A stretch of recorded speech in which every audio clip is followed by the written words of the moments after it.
Welcome, everybody, to our year-end Peace of Mind webinar on year-end estate planning, ideas, best practices, and just thoughts as we get to the end of this crazy, crazy year.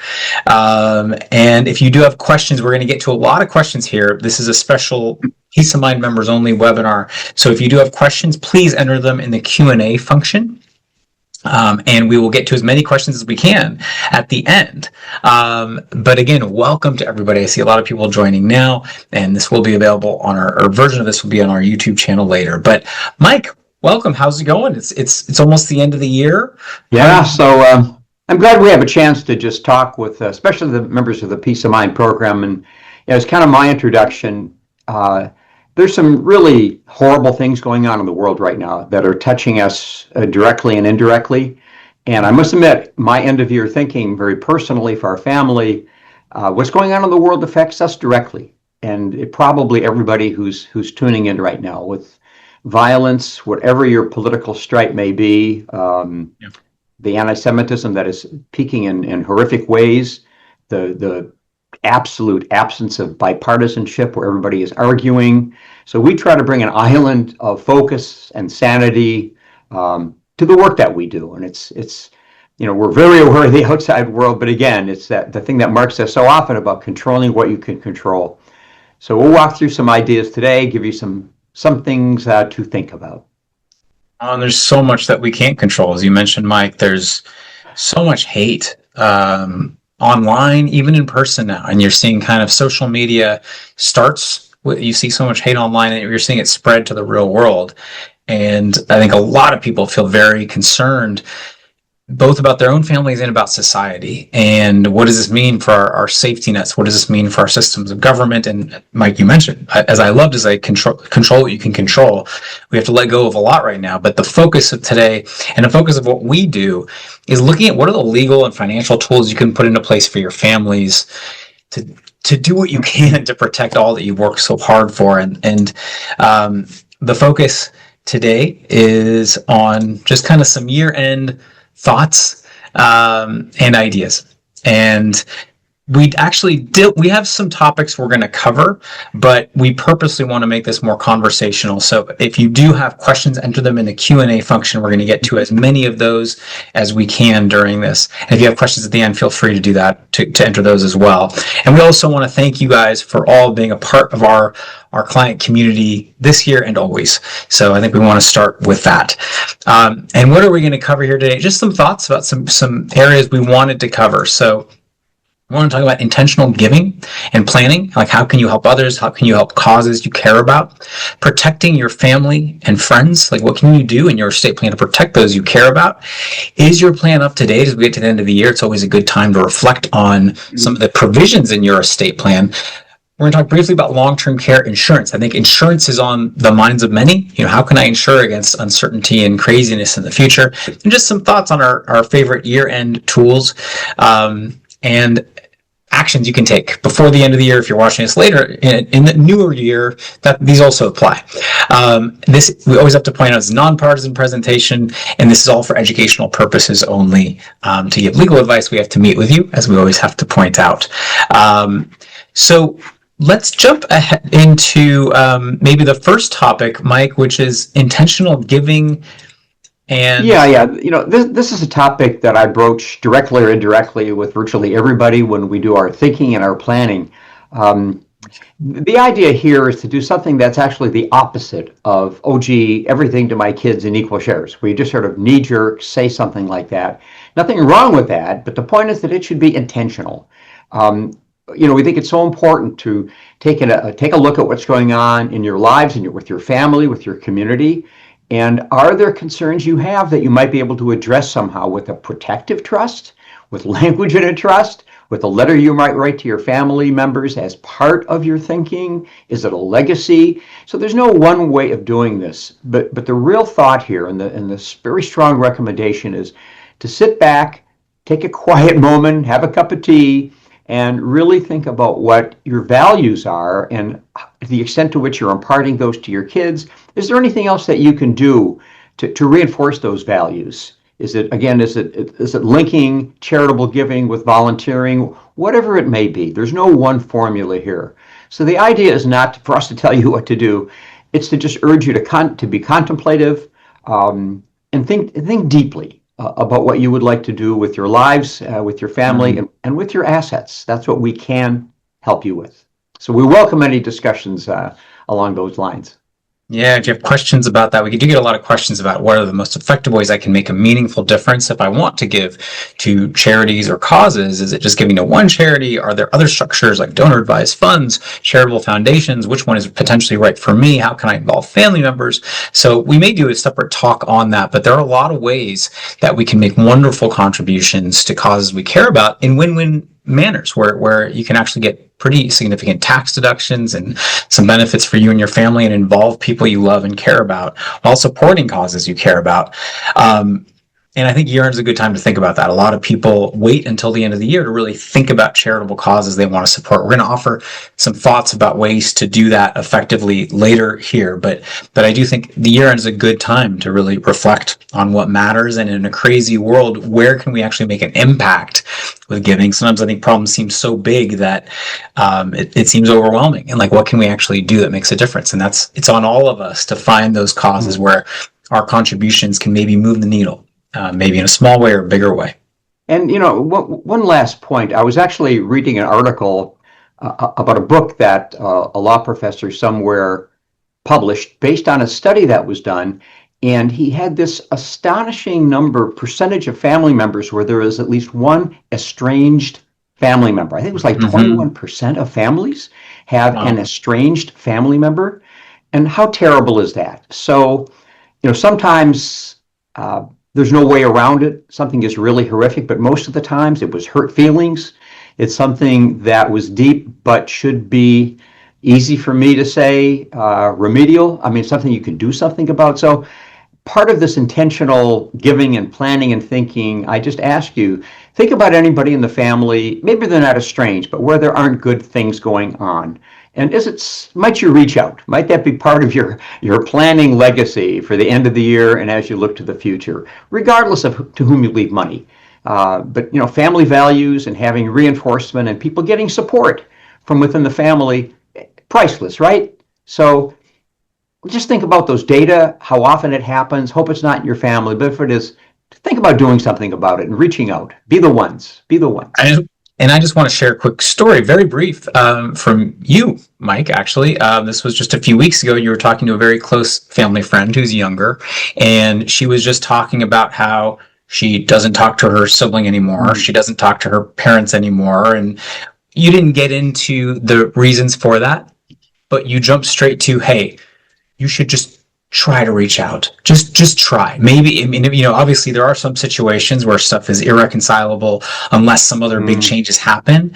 But I really admired your advice to her. It was just try, give it a shot. If you're estranged from both, sometimes we don't know if the people we're talking to, if they're the ones who are the sort of bad guys as far as not wanting to solve it or not, but it doesn't matter.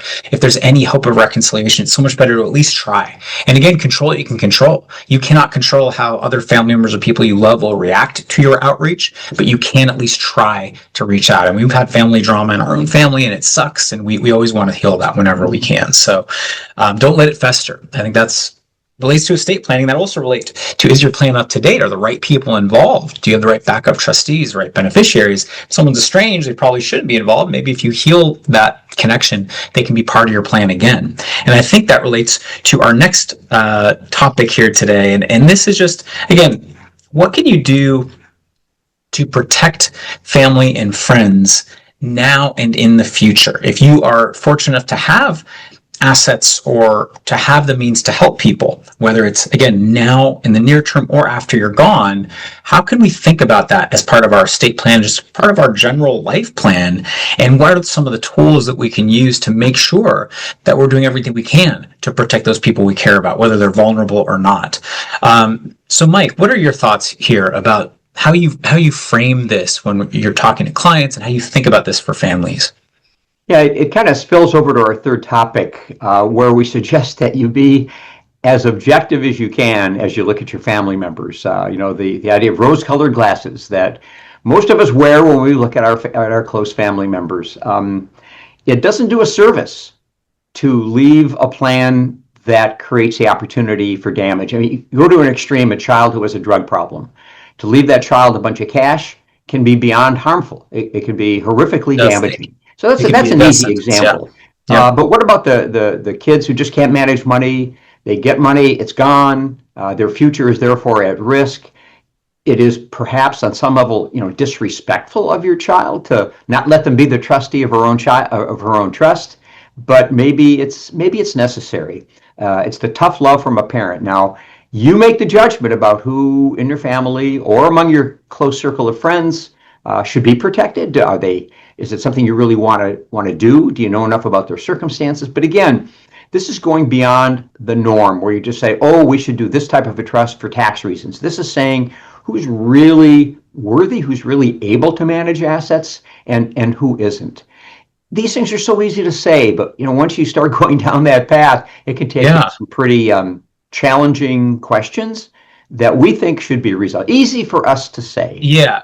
Well, I mean, I think taking a step back, this is what we're really talking about here is how can you provide in an estate planning context, we're usually talking about financial help, right? And there's obviously so many other ways you can help people out by being there for them, by helping to hire help for them, by bringing them groceries or food or so many different ways. But from an estate planning standpoint, I think broadly speaking, there's generally 3 or 4 ways you can leave assets to someone you love. One is you just leave a direct bequest, a gift, whether it's a percentage of your estate, a specific dollar amount, or an annual gift you give them. And we'll talk about annual giving later in a moment.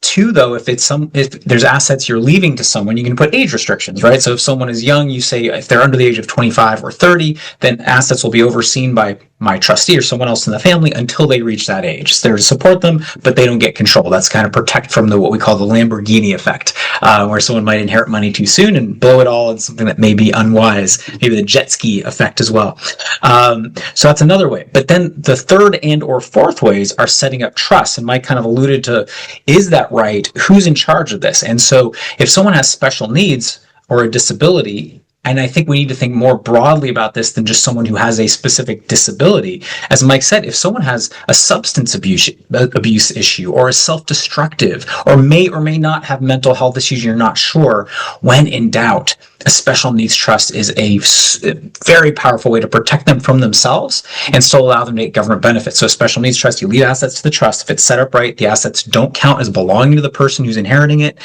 They are never in charge of it. A third-party trustee who you name is in charge of it. And if they can't work because of a disability, because of substance abuse issues or mental health issues, they can still be eligible for needs-based government benefits. And even if they're not, because a lot of people are like, well, my kid or my loved one, they're never going to need government benefits. It still can be a great tool because they will never have control of that money. Someone you name will be in charge of it for them. So if they never need benefits, government benefits, hey, no worries. But if they do, the trust is set up for that. But either way, you're protecting them from themselves. Now, the 4th category is a common tool, and there's many other trusts, by the way, but commonly are family protection trusts, generally known as dynasty trusts. We are huge fans of these trusts. We think virtually every family should set these up for their kids when there's no disability issues. And this is a way where you leave assets not to your child, but to a trust for their benefit. It provides protection against divorce, some protection against creditors, future estate tax protections. Great benefits, but a key question is who's in charge of that trust? Is your child mature enough and ready enough to be in charge of their own trust? Because they can be if they're over a certain age. But I think a more challenging situation, as Mike brought up, is what if they're pretty mature but really not so good with money? What if they are, again, pretty mature but they're facing some potential creditor issues or someone coming after them, or they're just unstable? That's where you might have a third party in charge of that trust for them. So when we talk about protecting your loved ones, it's sometimes from others, but sometimes it's just from themselves. So thinking broadly about this is where there's no one-size-fits-all approach to estate planning. And these are just some of the trusts we can create. These are the most common structures we use, but there can be tax planning issues that can be layered in with this. Your own asset protection. What if mom and dad need Medi-Cal or long-term care benefits? That's layered in too. So it's just thinking about this. And Mike, what are some of the rules of thumb that you would use to determine if you would say it's okay for a kid to be in charge of their own inheritance or gift. And I'll just add, this can also apply to gifts. So you can set up the special needs trust or a family protection trust ahead of time. And instead of giving money while you're living to your child or loved one, you give it to that trust. So this can apply while you're living. But Mike, yeah, what are some of the, I don't know, ways you would frame this when deciding, am I okay giving money directly to my kid, or I really need to have this trust there for them with someone else in charge of it? Yeah, that's a great and a tough question. One thing that occurs to me is it's not rare when there's a child who has some issue, maybe a mental health issue, where if you call the trust a special needs trust, the kid's going to go off. It's going to create all kinds of problems. We don't have to call it a special needs trust for it to be a special needs trust. It can be the Charles Late Bloomer Trust, whatever you want to call it. It's the contents of the trust that make all the difference in the world. So, words matter. The way it is presented makes an enormous difference. I think the biggest challenge here is finding that balance between your desire to support and respect your child and yet the need to be protective for that child. And that can be very troubling for parents who always want the best for our kids and our grandkids. And sometimes there's a need perhaps to bring in a counselor. We are counselors in so many ways, but we are not trained counselors. So it's not uncommon for someone to get at least input from the family psychologist, meaning when the family employs as a psychologist. Again, just to get some help in really thinking this through. I think we have an aversion to that kind of thinking, but sometimes, for every 10 of you out there, probably 1 or 2 of you have some issues like this. So we can be creative in couching things in such a way that it's not offensive, yet supportive. Excellent thoughts. Now let's go to the next subject. I'll just share this title slide to help us stay kind of organized. So as we look to the end of the year, or really any time, but I think year-end is also a very convenient time to think about this, is your estate plan up to date? Does it reflect your current reality? Have there been changes in the last few months that require a fresh look at your estate plan? Estate plans are living and breathing documents and tools. They are not get it done, put it in your drawer, you're done forever. So how do you think about this, Mike? What are some of the key questions you ask when we have client meetings? And I'll offer some of my thoughts as well about when is it time to update your estate plan? What are some of the issues and problems you should be looking for? Yeah, I mean, it's updating and actually sometimes just looking at the terms of your trust. And here's what I mean by that. As we age, and we do, we should be asking ourselves. I ask myself, am I capable of serving as trustee? There's going to come a time when I probably will not be. Will I want to give up control? Probably not. Should I give up control? Probably not. But one option, of course, is sharing control. This is for yourself, right? We're talking about your own living trust for you. I'm talking about me, and I think each of you should think about it for yourselves. Are there any memory problems? Again, this is the objectivity of it isn't looking at your kids. Are they screwed up, or are they great, or whatever? I think we need to keep an eye on ourselves as well and be realistic.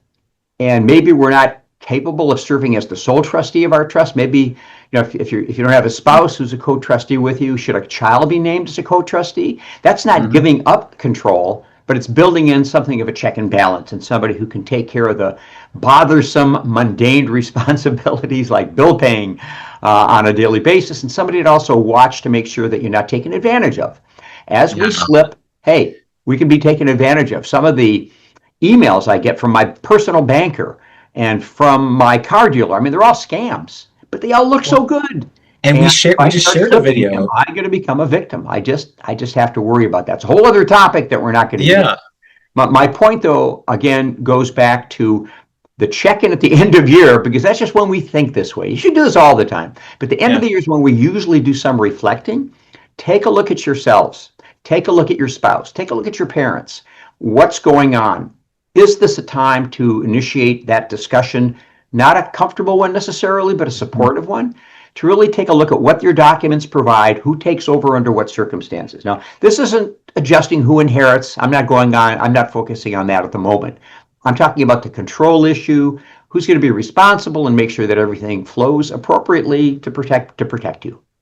Yeah, Mike, and you we had just other shared a thoughts on video. this topic. Yeah. Yeah, and we just shared a video about a recent scam attempt that you experienced, and I jumped into the room, and it was a call from a bank. The caller ID said it was from Chase or Citibank. And they said that someone was using your account for a scam, and they connected you. They transferred you to a different department. They read you a bunch of numbers. They had you read them off, until we realized it was almost certainly a scam. And I think we cut it off before they could do any real damage. And we called the actual bank. They confirmed it was a scam. But just be so careful whether you have some memory issues No or damage was not. done. I did not Yes, fall for anything. yes. Just say Right. You did not. We caught it. And I don't think you would have, but they got pretty far along. Anyway, it can happen to anybody. And I think we're seeing so many people as the boomers reach retirement age and beyond.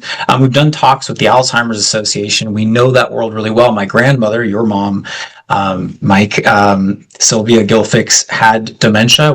I think maybe we think it was Lewy body dementia, but she went from being a loving, amazing grandmother to someone who didn't even recognize us, and who frankly was very challenging to be around towards the end. It was such a hard thing to watch. We have so many clients that a majority of people over the age of 80 have some form of dementia. It just comes with age, and we have to be so careful. And the hardest thing is when someone, I think, first gets that diagnosis or first notices it. That's a critical time where if you or someone you love, a parent, a grandparent, is experiencing this, that's a time to look at their estate plan and maybe consider appointing a co-trustee with them to help them manage things, maybe stepping down as trustee, or giving other family members via their living trust and their power of attorney the ability to step in and help them with finances. Because what happens is if you wait too long, people lose awareness of their issues, of their memory issues, of their dementia. And at that point, they don't want to make changes, or they're unable to because they don't have capacity to make changes. And that's when we have to bring in doctors and doctor's notes and capacity exams and maybe going to court. So getting ahead of that is so important. But I think this also relates to a bigger picture about, is your estate plan up to date? Do you have the right backup trustees? I meet with so many clients who don't have kids, right? So they are naming different family members or friends or professionals as backup trustees. When was the last time you looked at your backup trustees? Maybe it is your kids, but maybe the first child you named now has 3 kids of their own and is up to their neck in their own responsibilities and will not have the time to spend with you or to spend to support you. And maybe it's a different child. Maybe it's a family friend. So I would ask you, when was the last time you looked at your estate plan? And on the financial side, it's your backup trustees in your living trust and the agents named in your durable power of attorney for finance document. Are they up to date? Have you spoken with those people in the last year or two? Could be a good excuse to reach out around the holidays, like, hey, how you doing? Hopefully you talked to them before if you name them in your documents. You just want to remind you are named in my documents. How are you doing? Is this still suitable? But if you know that person maybe has an illness or other challenges, you need to proactively update your plan. So I think, Mike, you brought up great points about examining yourself and your own ability to manage things. And it's also looking at, if you can't manage for yourself anymore, do you even have the right people named? And when was the last time you looked at that? We always want at least 2 backups sequentially. We don't typically recommend co-trustees. That gets very challenging. There's exceptions to that, but at least 2 backups. So if the first person you've named can't do it, someone else can step in, even if you don't know about their issues. And I think this also relates to your bequest plan, where you want to leave assets. When was the last time you looked at your bequest plan where you're leaving your assets? Maybe it's just all to your kids and maybe there's no changes there, but do you have the right trust for your kids? Do you have family protection trust for your kids to protect them potentially against divorce and creditors and future taxes? Is there an emerging issue that they're facing where maybe a special needs trust is needed, or you have a special needs trust already in place? When was the last time you looked at the trustees there who will oversee assets for your child's life, or the trustee structure for a dynasty trust, a family protection trust for your other children? Are you leaving assets to the right people? Have people come into your life or gone out of your life? That can change all the time. A lot of our clients leave, if they have kids, they'll leave maybe the bulk of their estate to their kids, sometimes all of it, but sometimes there's other friends or charitable causes where they're leaving other gifts. Those often will change pretty regularly. When it's not immediate family, it's not uncommon for people to swap causes and people in and out as their lives change. When was the last time you looked at that? Any other thoughts, Mike? If I may, if you're not leaving anything to charity, we have something we comfortably call the 1% Club, and that means you leave 1%. Your kids won't care, really. 1% of your estate to the charity or charities of your choice. if most nonprofits around here receive $20,000 or $30,000, Yeah.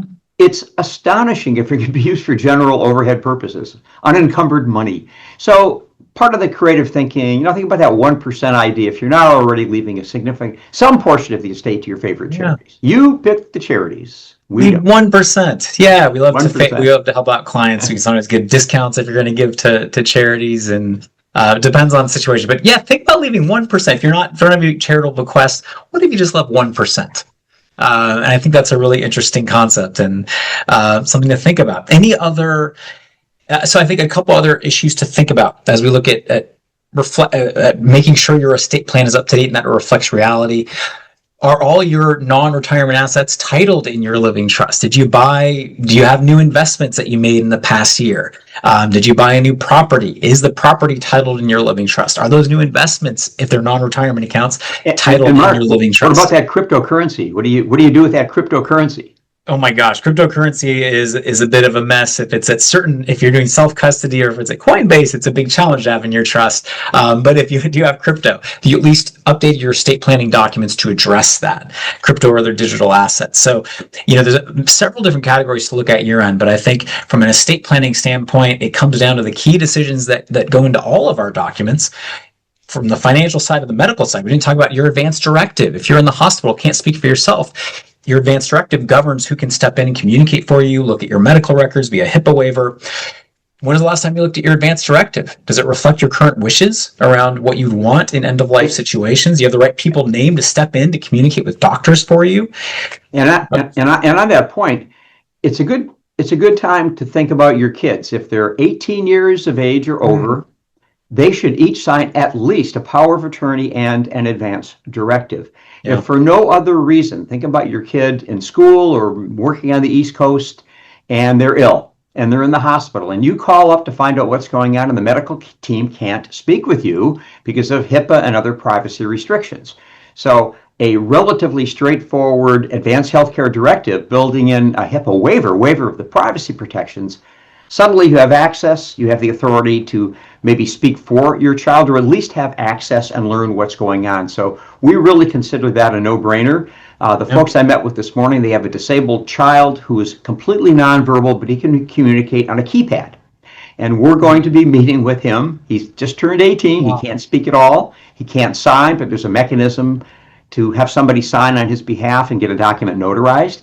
The parents were freaked out, thinking they needed the conservatorship so that they could make medical care decisions, but he's actually capable of signing an advanced healthcare directive, even though at a glance you would think not. So think creatively about that. It's good for everybody in the family.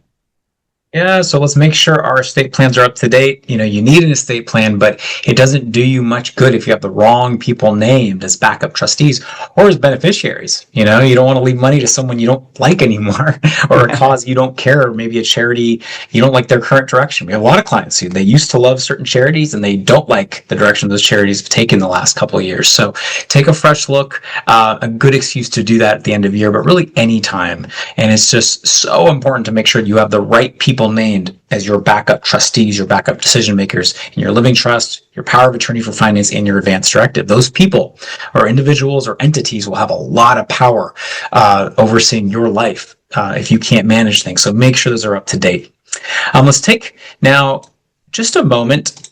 Let's talk about the issue of long-term care and how you can pay for that. Again, as the boomer generation reaches the age where they're going to need long-term care, this is a big problem and it can be extraordinarily expensive. I was talking to some clients earlier this week about moving into this is just one example. There's many different types of long-term care. It can be a little bit of help at home. Someone comes in a couple hours a day, 24/7 care at home. Moving the other end of the spectrum is having to go to a nursing home. We have some clients who are looking at moving into a continuing care facility where they can provide you can live independently, but as you need more care, the facility will provide that. So the V in Palo Alto can do that. And the costs of getting in there are millions of dollars for a 1-bedroom unit, even more millions of dollars for 2 bedrooms just to get into these places. So the cost freaks people out. And Mike, I know you want to just touch on one potential way to help pay for that around long-term care insurance and how life insurance can sometimes fit into that.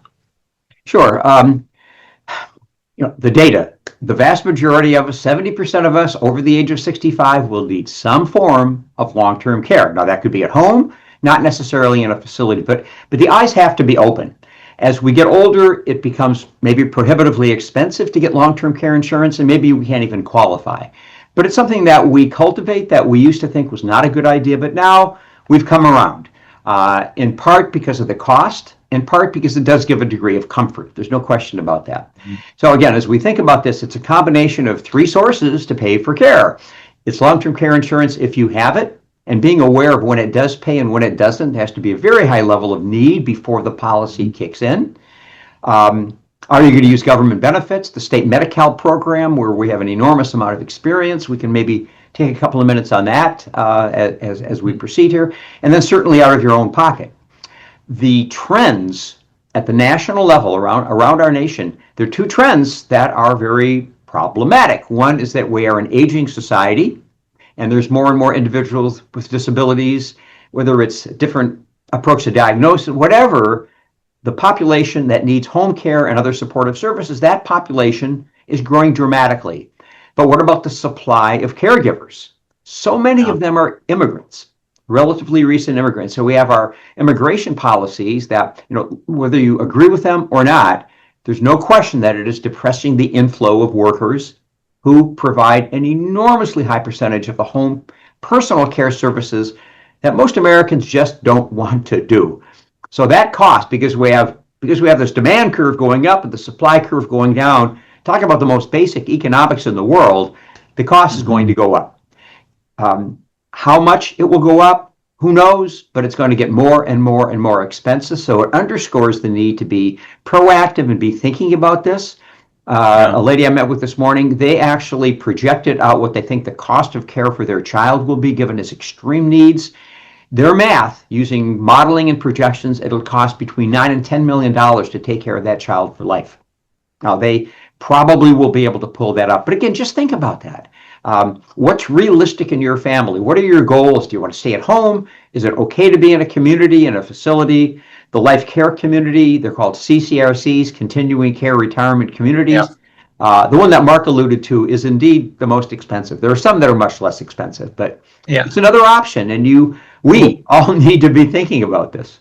Yeah, and I think one potential opportunity you might have is if you have an older life insurance policy, typically if it's a whole life policy, meaning one that does not have an expiration date. So you can get term policies, they expire at a certain date, they're much less expensive. If you have an older whole life policy, we've helped many clients to connect with experts on this, you may be able to trade it in at no out-of-pocket costs. It's a pretty crazy world of arbitrage for a hybrid life and long-term care policy. Again, it depends on the circumstances, it depends on your health, how old you are. But if you have an older whole life insurance policy, please reach out to us at gilfix.com. We can connect you with experts who can help you navigate if you may be able to trade that in for a policy that has maybe the same death benefit or higher, and potentially long-term care benefits. We also work with some long-term care insurance experts. So if you have questions about that and want to talk to one, please reach out to us at gilfix.com, or just calling our office if you work with us regularly. But those are sometimes opportunities. And I do think on the special needs side, I think life insurance also has a very powerful and unique role, that if you have a child or a loved one who's going to need millions of dollars in support over their lifetime, well, you can't just create money out of nothing. I mean, you can get lucky investing or building a business, working hard, but life insurance can be an amazing tool if you're young enough, if you're in good enough health. You may be able to get a life insurance policy that can help fill that gap. And there's some pretty amazing opportunities to do that depending on your circumstances. So, we can help connect you with the right experts who do this. But I think we need to be sober about this, because I think the worst situation we're looking at long-term care is mom and dad don't plan ahead, and the adult children have to step in and give up their lives in many cases to be there with them, and sometimes have to drain their own bank accounts. We get a lot of calls from adult children who want to meet with us like, hey, what can we do? How can we support mom and dad without going broke ourselves? And I don't think any parent wants that for their kids. So planning ahead is so key. And Mike, thoughts there? Yeah, and part of that equation is what often comes up if somebody has expensive needs and not a lot of money in the bank, is this idea of a reverse mortgage. They can be appropriate in limited circumstances, but in the event that you are contemplating that, be sure to talk with us. get counseling about it so you understand the downside, the risks, the exposure, as well as the benefits. So we're not saying they're terrible ideas. They should be used sparingly and with eyes wide open and after really checking out all of the options. It is a way to take advantage of the equity in your home. Carefully, very carefully. And let's just, why don't we spend just one moment, a brief overview. We did a whole talk on this. We'll do more next year on Medi-Cal. And that's another tool that can help pay for long-term care. So Medi-Cal is California's version of the federal Medicaid program. And we are at a major inflection point. So the rules for Medi-Cal eligibility, like who's eligible to get these benefits. And we're really focused on the long-term care side of this. If you need to go to a nursing home, how can Medi-Cal help pay for this? There's also community-based Medi-Cal, which doesn't have an asset test. Long-term care Medi-Cal, however, there's a different tests for community-based, but you might need to go to a nursing home. Well, Medi-Cal can help pay for that, pay all or most of the cost of a nursing home if it's a nursing home that accepts Medi-Cal benefits, Medi-Cal certified. But the rules are changing. So we had a very anomalous year. We called it Medi-Cal for Billionaires year in California, where 2025, there was no asset test. There's an income issues, but you could literally have, in theory, $1 billion in cash in the bank, and you could get Medi-Cal. Now, those rules are changing. And Mike, how are those rules changing in 2026?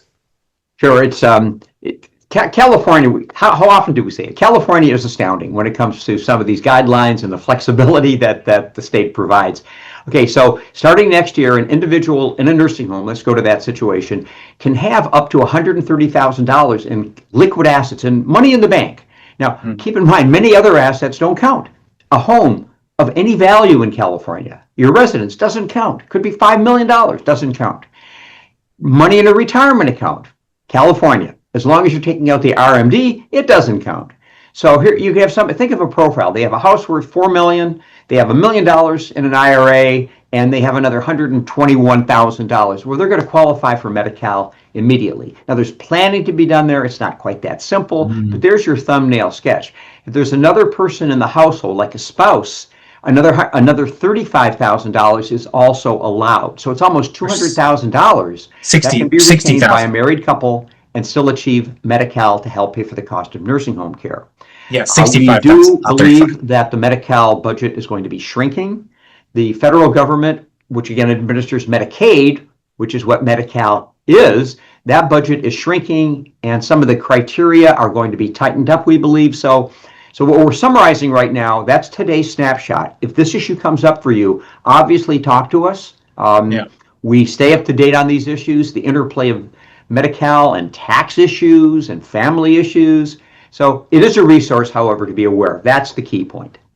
Yeah, and we're going to get some questions in the end. So we had a good question from Adrian. We'll get to that in just a moment.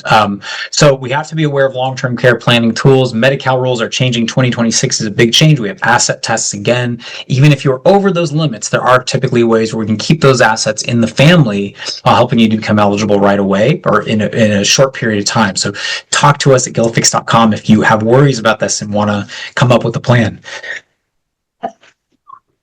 Excuse me. So let's move to, I think, our final core topic before we go to questions. And let me just share this. So what are some of our as estate planners, what are some of our favorite year-end planning tools and issues to think about? We already talked about the importance of taking a fresh look at your estate plan. Do you have the right backup trustees? Are you leaving assets where you want them to go? Are the people that you're leaving them to still in your life? Are your backup trustees still in your life? Do you have the right structures for your kids? But what are some other really nice year-end tools, or just, it can be any time in the year, Mike, where you can help out family or help out causes you care about in win-win ways? What are your thoughts? Sure. 2 points for the moment here. One is what I always call the grandparents' delight. This is the Crummy Trust. This is a way of setting aside up to $19,000 a year. This is the annual exclusion into a trust. For a married couple, that's $38,000 into a trust for a grandchild. And if you think about doing that year after year for 10 years alone, that's like $380,000 going in, and then it's got growth. The beauty of this trust is that unlike a 529 plan, which is a great thing, nothing wrong with a 529 plan, with this trust, the money can be used for health or education or housing. I mean, virtually anything. The criteria are very flexible. And also, unlike 529 plans, which focus on the cost of education up to a certain age limit implicitly, you can pick the age when your grandchild might have control of and access to that money, maybe 30, 35, 40, whatever age you might pick. So I think it's very gratifying to think about setting aside money for a grandchild, but yet doing it in a conservative way so the child doesn't get control of the money at 18. I mean, think about that. How many kids can handle a hunk of money at age 18? There's that Lamborghini effect that Mark referred to earlier. Okay, the other thought I have is something I learned from Len Tillum. I used to be on KGO radio for years. He and I did seminars together constantly. I was on the radio with him all the time. Wonderful guy. He was an amazing guy. The New Yorker, some of you might remember. When we would talk about gifting, he would always point out the joy of giving money away to family members and close friends, not just leaving them money, but making gifts. And he'd always point out, he said, if you're going to make a gift to the kids, $19,000, the annual exclusion, he said, give it to them on Thanksgiving. He'd always say, then they're going to come to your house on Thanksgiving, not the in-laws. They're going to come to your house. So yeah, give them the money, let them thank you, make it a party. Some of these things can be and should be very joyous. And, have some fun with it, huh? Have some fun with it. Yeah, and I think the annual gifting is funny. We joke. I think this is like a real story.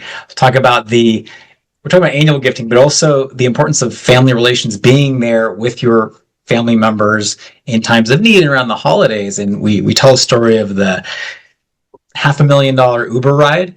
So there was one client who came in on a Monday, and they were like, I want to change my trust. It's urgent. I want to change my trust. Like, okay, what do you want to do? It's like, I am taking my nephew out of the trust. I was going to leave him, 10% of the estate's a large estate. And we're like, okay, well, why? It's like, he didn't even give me a ride to the airport. He was like, he was in town and he was around, and I said, hey, can you give me a ride to the airport? I'm heading back. And he said, oh no, just get an Uber. I'm just kind of busy. And this client knew that this nephew could have done it. But because the nephew had them take an Uber instead of giving them a ride, it was kind of the straw that broke the camel's back, where the relationship was just kind of like, you're never there for me. Why am I leaving you a share of my estate?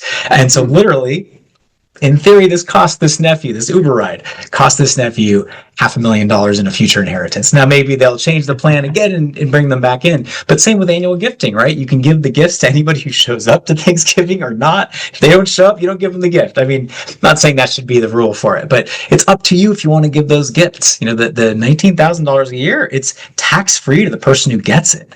So you think about this, that's kind of like earning $35,000 in a high income tax state. It's an amazing gift. And between two people, it's $38,000. So just to Mike's point, you can really make a difference in people's lives by helping them out in the near term now with these gifts, even if you're not leaving anything down the road. That can be worth more. Getting $38,000 or 2 or 3 years of that in your mid to late 20s or 30s can be worth more to someone than inheriting much more than that later in life. It's a time value money. It gives them flexibility in their careers and life and help them pay the bills, pay off debt. So I think that's such a powerful thing. And yeah, give it to them while you're around so they can enjoy it. And to Mike's point, we do occasionally get calls from clients for like, they're panicked because they say, I've been making annual gifts to UTMA accounts, uniform transfer to minor accounts for my grandchild for years, and they're about to turn 18. They're about to get control of like $300,000, and it's a really bad idea. So they didn't plan ahead. And there are sometimes tools we can put into place to kind of prevent that. But that's the crummy trust. Crummy trust come in. So CRUMMEY is the type. They're not crummy. They're actually great tools. So I think those are great. And another so year-end other tools. So I think helping people out with bills. So we didn't hit on this directly, but another way you can help family members out is if you pay medical or educational bills directly, those are typically tax exempt. So, if you have a grandchild going to private school or, religious school, whatever, if you write the check to that educational institution, typically that's a tax exempt gift. Talk to your accountant about this to make sure that it qualifies for that. Is that right? Yeah, and we're saying tax exempt. That means you don't have to report it as a gift to the IRS. It's not an income tax issue. It's a question of whether or not you have to report it as a gift and thereby use up some of your lifetime estate and gift tax protection. It's all free floating gifts. Good point. And it doesn't have to be to family members. Medical bills for anybody, tuition for anybody. Yeah, and just helping people with medical bills. I mean, medical bills can Mm. be out of control and can just put people into debt and can ruin their financial lives if they don't have the right insurance coverage or something unexpected happens. If you can help family members out with that, another amazing tool. And let's just talk briefly about charitable giving at the end of year. So I think you can get tax deductions. Talk to your accountant about what types of donations you have to make to qualify for deductions. It depends on if you're itemizing deductions or using the standard deduction. There's different nuance there. Talk to your accountant. But I think one strategy that we've seen used a lot is stacking gifts. Like maybe each year you don't have enough free cash to give huge gifts to charity every year to the level where you can get a tax deduction. But I think a couple of best practices are stacking gifts. So instead of giving a gift of $5,000 for 5 years in a row, maybe one year you make a $25,000 gift, and maybe you can get a tax break you wouldn't get with those smaller gifts by doing it in 1 year. But you might think, well, I don't want to give it all to one charity this year. Well, you can do donor advised funds. You can set those up at Schwab, Fidelity. You don't need a lawyer to set that up, where you put that all in the fund. It qualifies as a charitable deduction in year one, but you can spread out the gifts over the next few years. Another key point here is give appreciated assets. So let's say you have some stock in Nvidia or Google or one of the companies that's done really well recently, and if you sell it, you have a big capital gains tax problem. If you donate that, and you can donate stock to a donor advised fund or to a charity, you get the full break of the full value of that stock. You don't have to take out the capital gains tax that you would have paid. So it can be really tax efficient to donate appreciated stock to get the full deduction, and maybe you stack the gift or not. But there's some really cool strategies out there to help charities, help causes you care about. Set up a donor advised fund, or if you have a lot of assets, we talk about family foundations, but really wonderful ways where you can make charitable donations in ways that can maybe help your tax bill. And Mike, thoughts about that? No, we're real fans of charitable giving, and I think it's rewarding on every level. We try to practice what we preach. Small family foundations are wonderful things because that's a way of getting the family together and passing on your values as kind of a legacy. We're tremendous fans of family foundations. They're not that expensive to set up. They're not that expensive to manage. And I think they're a source of joy and commitment among family members. That whole idea of multi-generational planning that we constantly reinforce as we do our work. And I think even donor advised funds too, you can have the family involved in deciding what donations to make from the donor advised fund if it's a smaller amount. So I think family foundations, if you really want family involved over a long time, they're wonderful tools. So just think about charities and causes you care about. You may be able to get some amazing income tax deductions while helping causes you care about. Think about stacked gifting, donor advised funds, donating appreciated stock. One other thing you can do is from your retirement account. You have to take RMDs, required minimum distributions, each year. You have to typically pay income tax on that. Well, what if you don't need that income? Better, you can assign those to a charity. And the key is you don't want to take it out and then give it to charity because you have to pay the income tax on it. You can actually direct those distributions to charity, and it's more tax efficient. So talk to your income tax accountant about some of these strategies, but these are wonderful ways, again, to help causes that you care about. Let's now transition to some questions. So we have a couple already, and please enter other questions in the Q&A function if you have those. So let's start with Adrian's question. Can you talk about access after death to digital assets like email, photo archives, Ancestry.com, family history? So we've done some talks. I've done some separate talks about this. I think one thing to get access to digital assets is making sure your estate plan is up to date. So our more recent wills and powers of attorney, it is the will actually, and we also address it in the trust. They have to address new laws. There are new rules for fiduciary access to digital assets.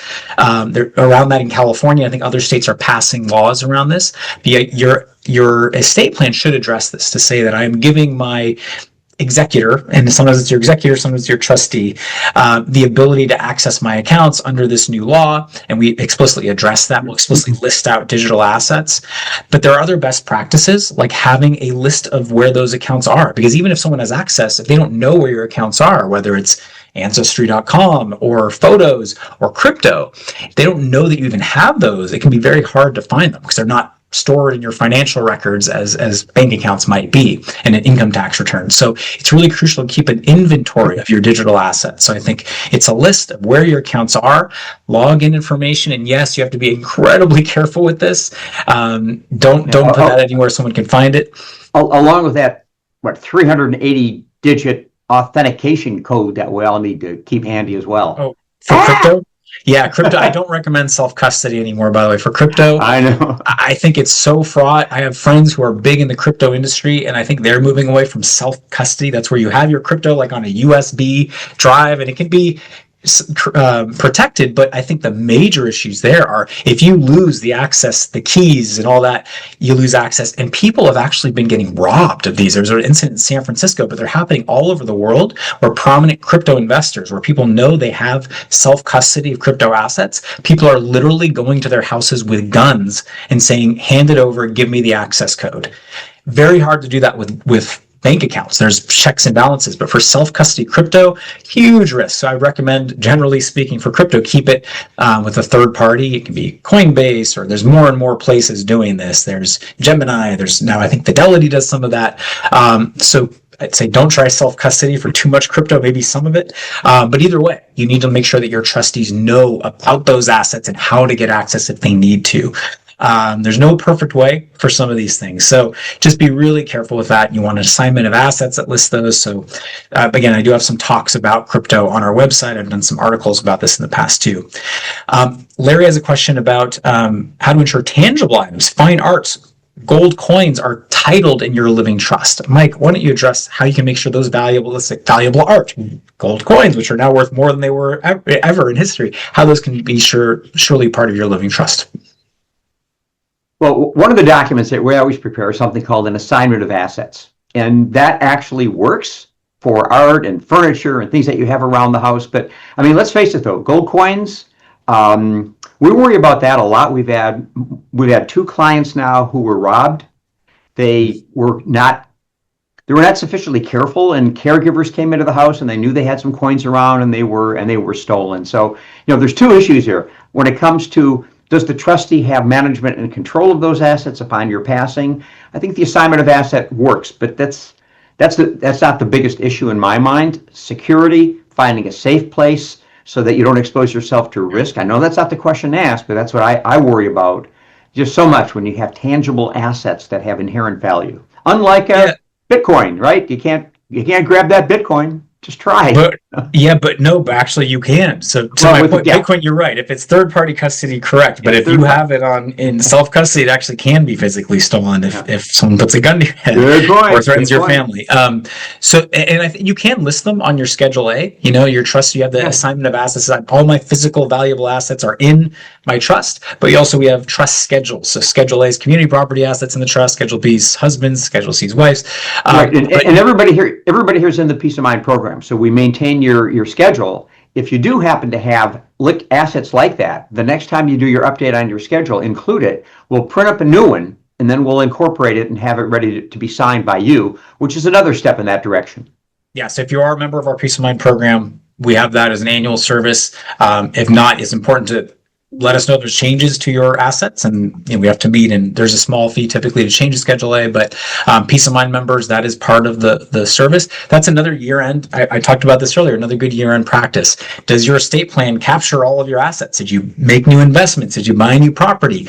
Are those titled in your living trust? I think another good thing, we didn't talk about this much before, but insurance for your home, make sure it's titled properly. If your home or other property is in a living trust, or if you've done more sophisticated property tax planning, Proposition 19 planning, title for those assets often will change as it's transferred. So you would make sure that your homeowners insurance policies are up to date. We didn't even talk, probably should have a Prop 19. So we've had some videos go viral. Our YouTube channel we're over 1.1 million views now because we've had some videos about Prop 19 that have gone viral. That's another issue we didn't talk about, but I think another year-end thing to think about is how important is it for us as a family to keep the primary residence, or if you're looking at a rental or vacation place, how important is it to keep it in the family? And if so, have you looked at the Prop 19 issue to protect that? This goes back to that intentionality point that we made at the very beginning. What is your dream? Is it, again, not just, leave the estate to the kids, but what are the elements of that? What's important to you? Is leaving the house intact for the next generation of the grandkids? Is that important to you?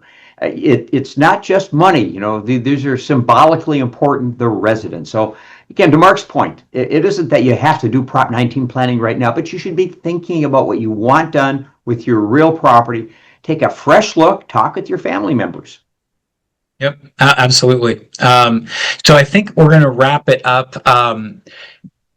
Thank you guys for being here and watching this and spending this time with us. If you're watching it live and if you're watching the recording, hey, leave a comment. Let us know if you have other questions, or if you did watch this, you want answers to questions, you can leave comments on our YouTube channel. It's at Gilfix Law. So I'll just display that just for a second. You can easily find us on YouTube. We're over 6,300 subscribers now, and a growing community there. But stay in touch with us. You can always reach us at gilfix.com, Gilfix.com. That's the easiest way to always find us, and you can call us at our line there. And if Peace of Mind members, thank you for being part of our community. Use your hourly meeting and give it away to someone else. Give it away. For yourself, if you're an existing client, as a member of that program. If you're not a member of that, or if you're not a member of our client community, reach out to us at gilfix.com. We'd love to get a chance to connect with you. But we just want to send everybody our very best wishes for the holidays or for the year. And we hope that 2026 is an incredible year for everyone, that the world heals a little bit. It's been a very tough year, I think, for so many people. And let's hope and let's pray that next year is an amazing year for everybody. So hope everybody stays safe, sane, and healthy. And we'll connect with you very soon. Stay tuned. See you in 2026 for more talks. 2026. Woo! Thank you, everybody.